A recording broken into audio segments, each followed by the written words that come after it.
Hey, what's up everybody? This is Chris Francis from Church Film School, and today I just got a brand new lens. It's a lens that I have rented a few times and I'm starting to fall in love with. It is the Venus Optics Laowa 24mm 2x probe lens. You've probably seen this all over the internet, all over your Instagram feed. It is a crazy long anteater nose of a lens that is amazing for macro cinematography and photography.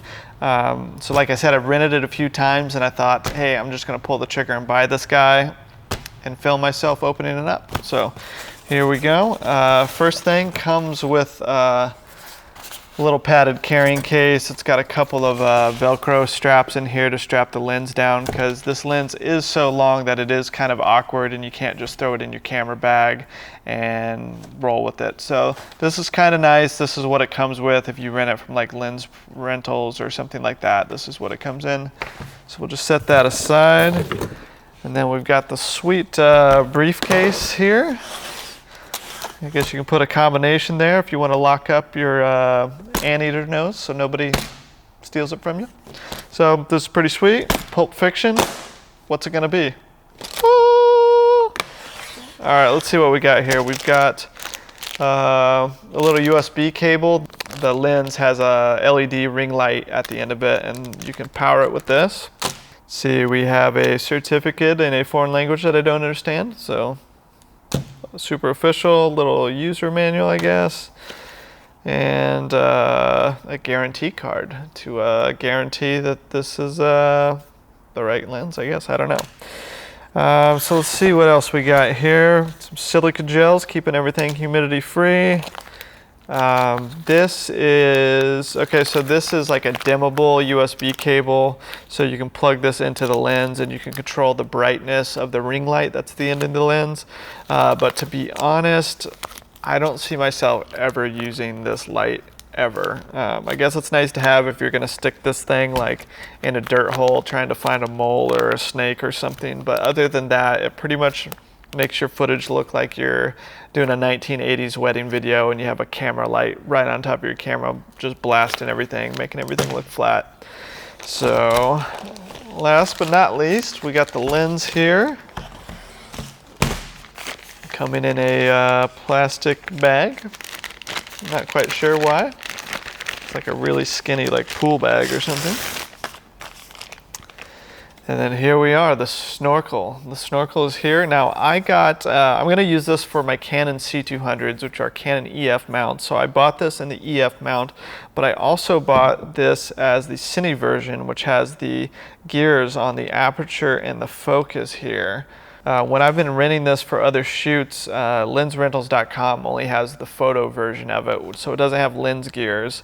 And I've noticed that if I try to pull focus or even touch the barrel of the lens for that matter, it introduces a lot of shakes into the footage, because even though this is 24mm and it's a pretty wide, I mean, if you're getting, you know, if you're filming like the combination lock right here, any little bit of movement here is just going to be a massive movement here, and it's so close that anything, yeah, any macro movement, any micro movement just shakes the footage. So my hope, and if you know the answer to this, leave it in the comments. I would love to hear it. But my hope is that I can use the Tilta Nucleus Nano wireless follow focus with this lens, so I can keep my hands off the lens. And I really want to use it for dolly shots when I've got the camera on my Dana dolly and I'm moving slowly in.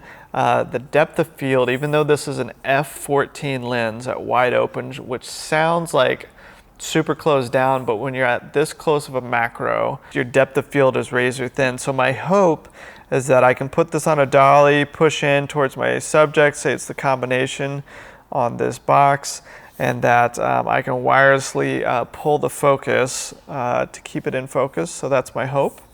We'll see. We take the little tiny lens cap off and you can see right here, it's actually got a built-in ring light that goes all the way around here. And like I said, it's a cool idea, but in practice, I would never actually use it. It just makes your scene completely flat. Because, you know, whatever you're filming, you're just going to be blasting it with light straight on, not a flattering look. And actually, as I've been doing more and more product cinematography and getting really close to like like glass objects, I'm noticing in the footage that I'm starting to see the reflections of any shiny surface in the surface as I'm filming. And one thing that I'm noticing all the time is these white ring lights. So I think what I'm actually going to do is I'm probably going to take some gaff tape or paper tape, or maybe I'll even like cut this out, cut the middle out of this. But anyways, I'm going to find out a way to where I can basically black out the ring so it doesn't show up in the reflections on my footage. I've even noticed that when doing my product cinematography that I even have to put gaff tape over certain parts of my camera because I have so much light, because this is an f/14 lens, so you need a ton of light to get a clean image.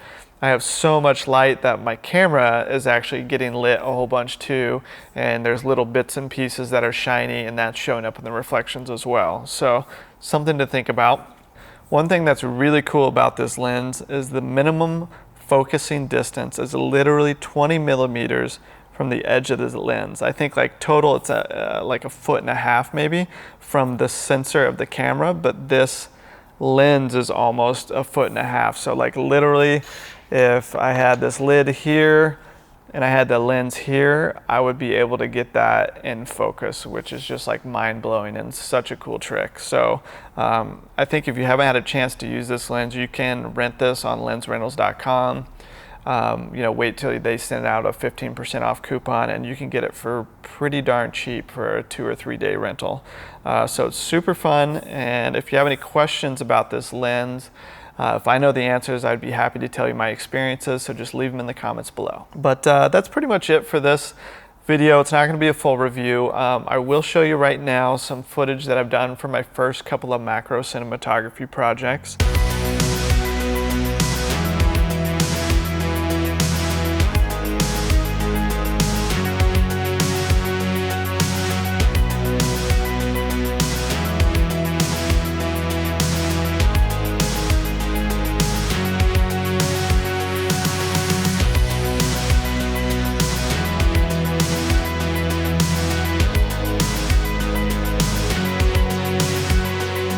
So if you like this content, make sure to like and subscribe to this channel. I've got some new videos coming out, including one that I'm really excited about. It's a DIY video that I think is going to be able to save you a ton of money and give you an awesome tool to use on your stuff. So make sure to look out for that.